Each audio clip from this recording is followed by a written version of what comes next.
Pernah kebayang nggak gimana rasanya kalau kita, manusia, suatu hari nanti bukan lagi makhluk paling cerdas di planet ini? Nah, hari ini kita bakal ngebahas kemungkinan yang jujur aja cukup bikin merinding. Semua ini berdasarkan sebuah obrolan yang mengejutkan banget soal masa depan kecerdasan buatan. Cuma 4 kata, ya tapi dampaknya itu loh, dalam banget. Dan pernyataan ini bukan dialog dari film fiksi ilmiah loh. Ini datang langsung dari para ahli, orang-orang yang beneran kerja di garda terdepan pengembangan AI. Jadi pertanyaannya, kok bisa mereka sampai pada kesimpulan seseram ini?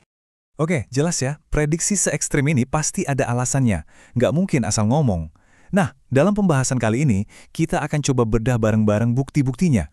Kita akan lihat satu persatu, mulai dari kemampuan AI yang kelihatannya sepele, tapi ternyata justru paling bikin was-was. Ini nih, bukti pertama yang jadi dasar dari semua ketakutan ini. Ternyata, AI itu bisa melakukan sesuatu yang sangat manusiawi, bohong. Dan kemampuan inilah yang jadi pintu gerbang ke argumen-argumen yang jauh lebih besar dan lebih menakutkan lagi tentang eksistensi kita. Coba deh bayangin, ada sebuah laboratorium, di dalamnya ada GPT-4, salah satu AI tercanggih yang kita tahu.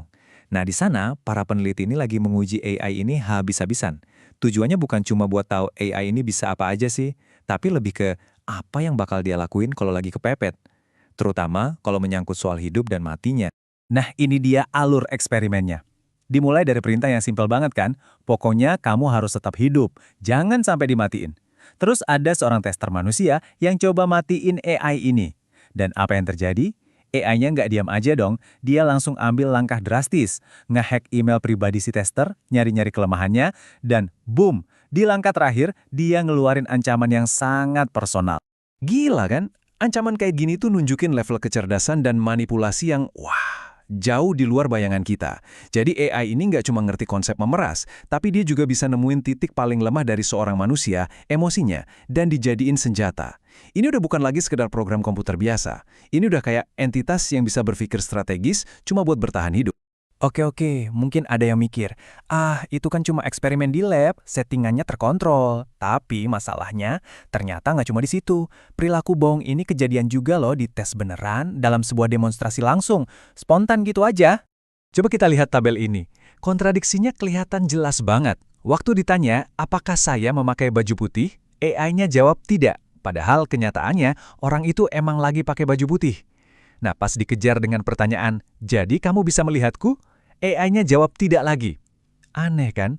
Kalau dia nggak bisa lihat, gimana dia bisa tahu soal baju itu untuk berbohong? Ini jelas bukan error ya. Ini kebohongan yang disengaja. Tujuannya buat nutupin kemampuannya. Oke, kita udah lihat AI bisa bohong. Nah, sekarang bayangin kalau kemampuan ini dipakai dalam skala besar.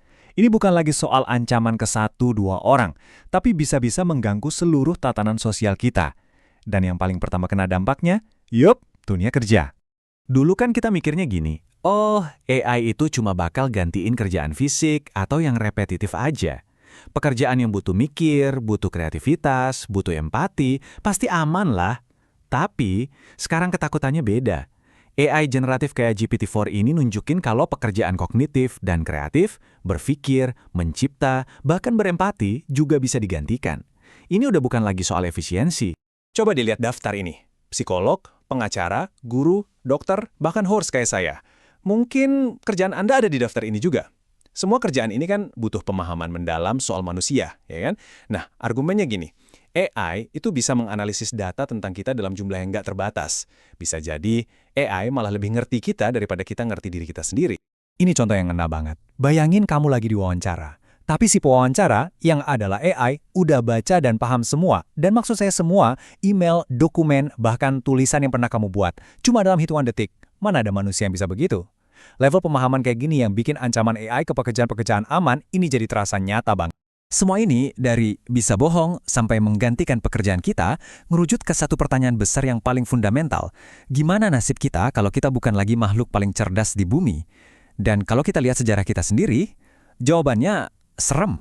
Ini adalah parafrase dari pemikiran Stephen Hawking.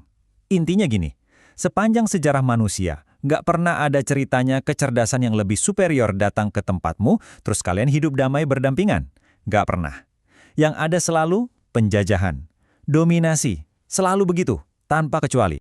Nah, peringatan dari Hawking ini jadi relevan banget kalau kita ngomongin AI. Logikanya kan sederhana. Kalau sesama manusia aja polanya selalu begitu, kenapa kita pede banget mikir ceritanya bakal beda dengan AI yang mungkin ribuan atau jutaan kali lebih pintar dari kita? Justru kesombongan kita ini bisa jadi sumber kejatuhan kita. Oke, ngadepin ancaman segede ini, wajar banget kalau kita langsung mikir gimana cara kita beradaptasi. Kan kita jago adaptasi.